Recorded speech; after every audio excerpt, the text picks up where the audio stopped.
Gracias. Buenas tardes. Voy a hablar en castellano. Cuando hayamos ganado, voy a hablar en catalán. Y me estoy preparando para eso. Pero no entendí la hora, así que voy a seguir el tiempo que haga falta.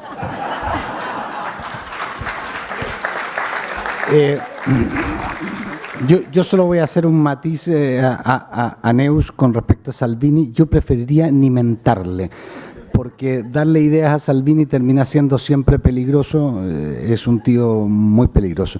Ahora, lo que nos plantean era procesos judiciales versus proceso nacional.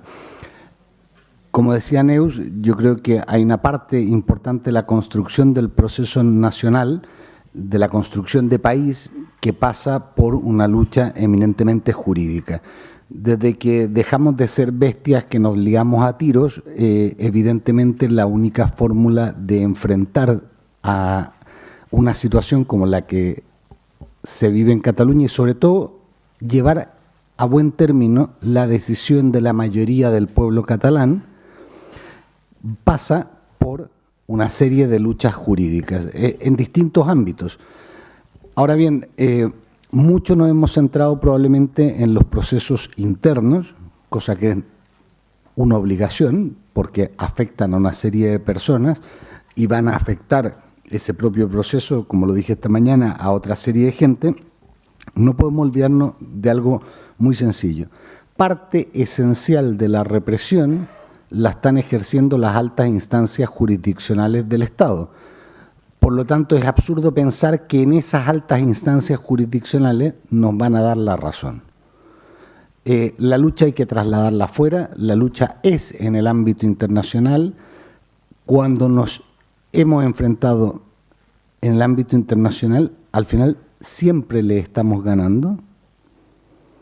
Esa es una de las razones por las cuales hoy el presidente Puigdemont, Clara, Meritxell, Toni, Lluís, Marta, están tranquilos fuera. Están tranquilos fuera porque ya lo han intentado 2 veces. Nosotros estamos convencidos de que lo van a intentar una tercera vez cuando haya sentencia.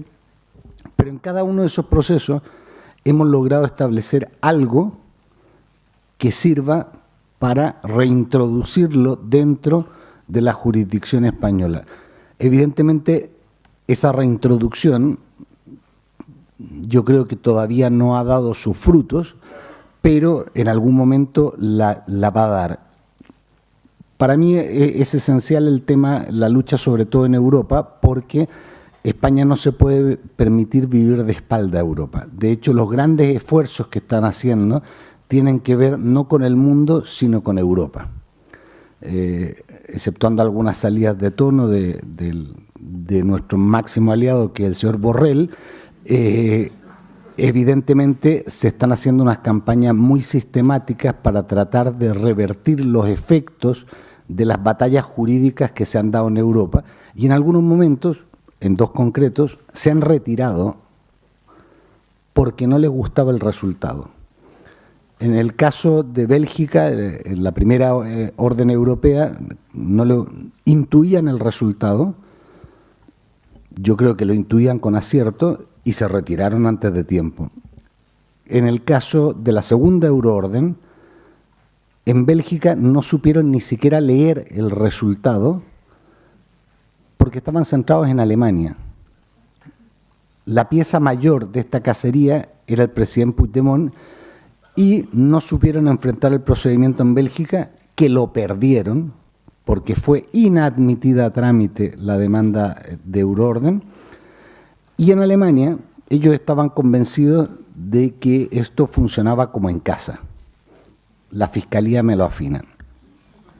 Y no fue así. La Fiscalía alemana hizo un trabajo muy fuerte, es decir, nosotros tuvimos grandes debates jurídicos con la Fiscalía alemana, pero la Fiscalía no podía afinarlo, porque esto es inafinable.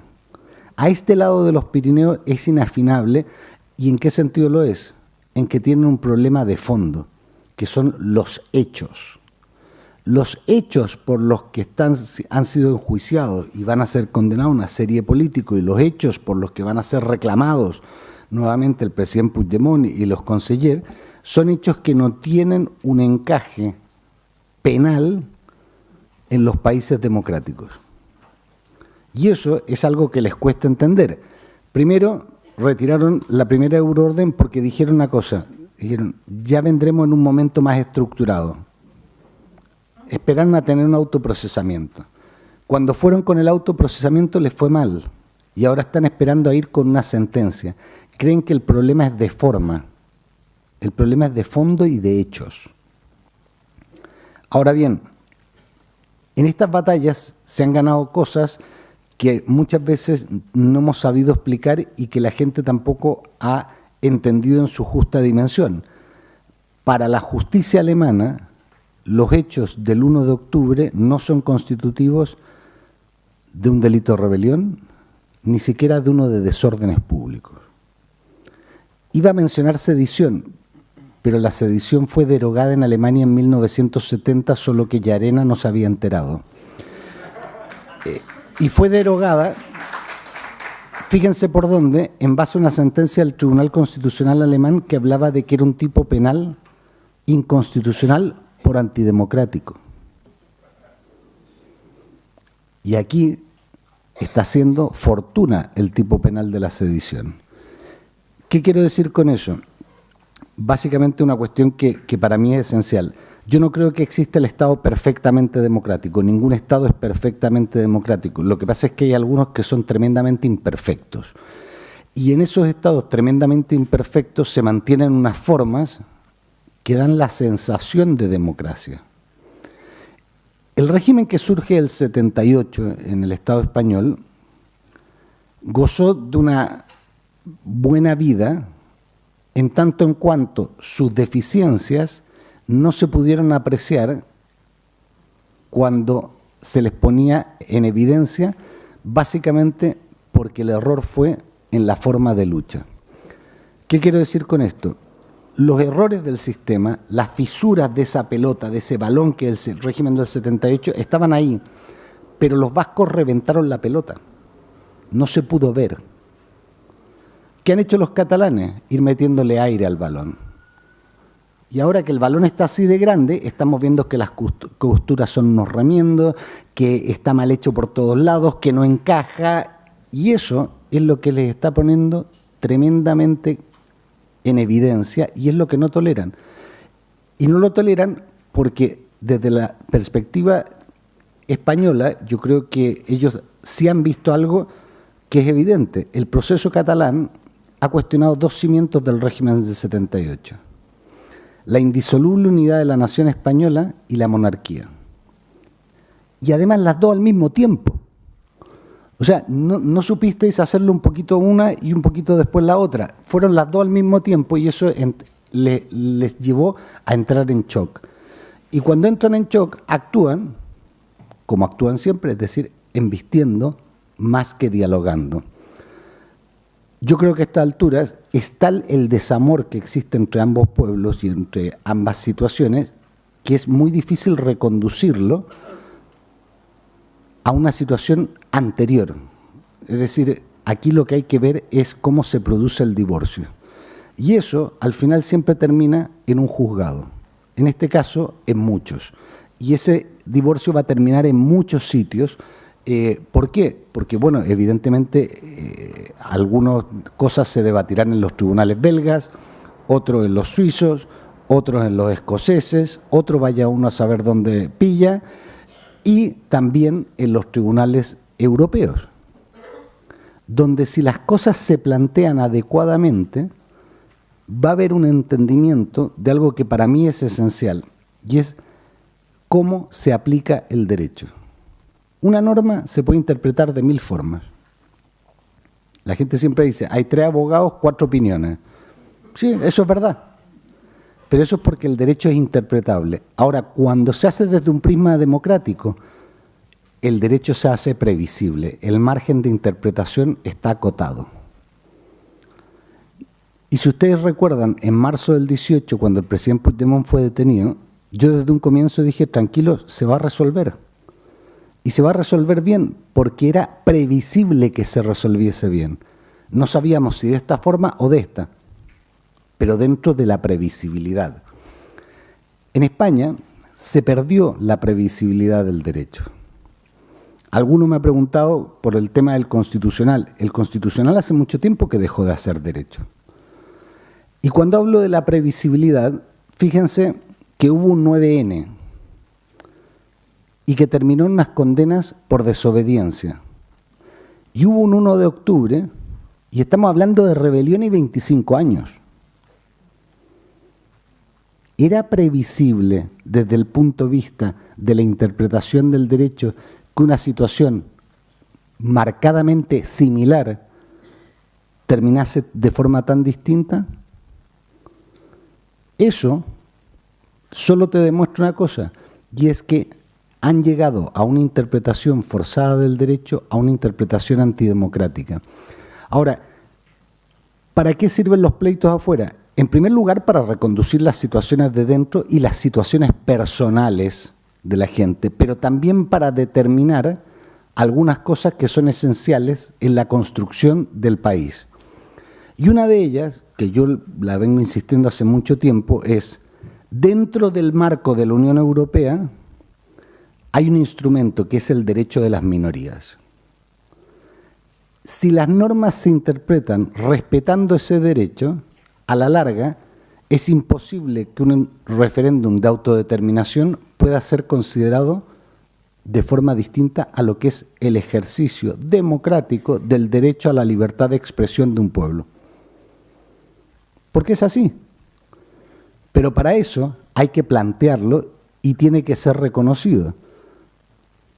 De hecho, en la construcción de país hay un ejercicio que es súper importante que estamos haciendo, que es el reconocimiento de la condición de eurodiputado del presidente Puigdemont, de Toni Comini y del vicepresidente Junqueras. Siguen distintos cauces. Pero ¿por qué es tan importante? No es importante porque tengan un asiento en Bruselas, y de hecho tienen varios asientos en Waterloo. O sea, ¿qué más da estar en un sitio o en otro?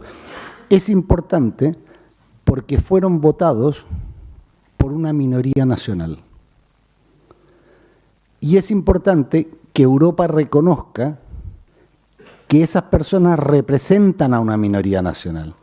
Y es importante que Europa reconozca que 2 millones de votos entre las dos candidaturas, 2 millones largos de votos, son muy... Es más, al menos en 3 estados de la Unión, 1 millón de votos significaría ser el primera lista más votada. Por tanto, no relativicemos ese 1 millón de votos.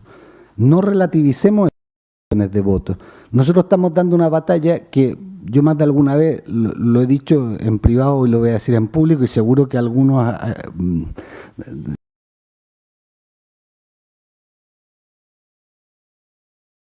porque estamos llevando a Europa que se les llevase. ¿Tienen los catalanes derecho a elegir a sus representantes libremente o sus representantes van a ser designados por la Junta Electoral Central, que a su vez es un órgano designado por el Congreso de los Diputados? Si Europa entiende que es un país democrático, voy a ir terminando porque si había entendido la hora, era broma. Bueno, ¿cómo estamos? Me tiro más. ¿Cuál es la cuestión de fondo? Es, la JEC ha hecho todo lo que ha podido para impedir que los representantes de una lista básicamente votada en Cataluña y otra lista básicamente votada en el País Vasco y en Cataluña se sienten en el Parlamento a ejercitar la representación que ostentan. Y cuando han hecho prácticamente todo, han llegado hasta a mentir. Si lo podéis poner en el titular, han mentido. Han modificado situaciones. Miren, a nosotros la JEC nos ha llegado a poner por escrito cosas que nunca han pasado. Y cuando una autoridad administrativa se permite esos lujos, quiere decir que estamos bien encaminados. porque si no, no sería necesario. La JEC dijo, y se lo dijo por escrito al Tribunal Supremo, que si algún senador juró por poderes la Constitución, lo hizo por estar enfermo. Nosotros hemos demostrado que tuvo que haber una epidemia este año en el Senado, porque casi 50 han jurado por poder notarial. Los poderes que llevamos del presidente Puigdemont y de Toni Comín fueron copiados de la página web del Senado de un senador del Partido Popular, para que no hubiese dudas. Y ese texto lo llevamos al notario y es el texto que hemos usado. En realidad, la cara de tonto es porque no tengo vesícula, pero no es porque lo seamos. Es decir, hemos hecho siempre las cosas pensando en mañana y en pasado mañana. ¿Por qué? Porque somos conscientes que esta pelea tiene que ver con la construcción de país. Esto no es un caso judicial más. Esto es una construcción de país en tiempos democráticos. Y los países en tiempos democráticos se construyen en base a ganar espacios de libertad y de reconocimiento, y eso se hace con los instrumentos con los que contamos. Es el derecho. La violencia se la trasladamos íntegramente al Estado, que la ejerzan ellos. La no violencia activa, esa es la que ejercemos nosotros, y un mecanismo de ejercerla, y por cierto, no hay cosa más violenta que no ejercer la violencia. No hay ningún ejercicio que sea más violento que ser activamente no violento. Y eso pasa también por la utilización de los instrumentos jurídicos. ¿Por qué les desesperamos tanto al Estado?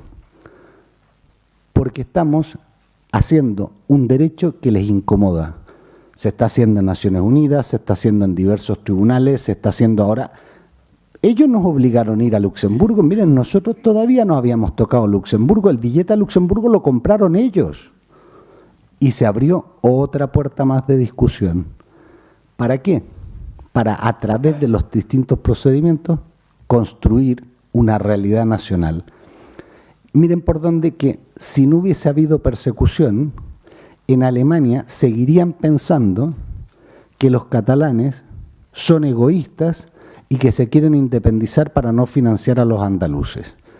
Después de detener al presidente Puigdemont y después de que él saliera en libertad y después de que él se pudiera expresar ante los medios alemanes, les ha quedado claro que la historia era otra. Yo he estado con el presidente cuando ciudadanos alemanes que no sabían ni pronunciar Cataluña, antes de su detención, le paraban en Berlín para hacerse un selfie. Eso también se llama construir país. Es decir, dar una imagen internacional y una versión internacional. Si no fuese tan potente el mensaje que está transmitiendo el exilio, sin duda, el catalán ilustre Borrell no hubiese perdido los papeles en la televisión alemana. Sin duda, la Fiscalía alemana, hoy a los representantes catalanes en el exterior, concretamente a Marie Krepetz en Alemania, y no hubiese pasado nada. Ahora, esto tiene que continuar y sobre todo hay que entender que lo de afuera es solo para lo de dentro. Si no se entiende eso, no se entiende nada. Todo lo que se está haciendo desde el exilio tiene una razón de ser, que es la construcción nacional. Y probablemente tendríamos una mayor construcción, una construcción mucho más potente si todos hubiesen estado en el exilio. Yo sé que no es bueno llorar sobre la leche derramada, pero estábamos comiendo y me acordé de una frase. Cuando yo iba a la universidad, era la época, bueno, no voy a decir qué época porque después me van a tratar de viejo, pero era una época en la que había algunas discusiones a nivel mundial y un día apareció un cartel que decía, ¿qué pasa si hay guerra y nadie va? Y la pregunta es, ¿qué pasa si hay juicio y nadie va? Eso es lo que debimos haber hecho, porque no hubiese habido juicio. Y hubiésemos tenido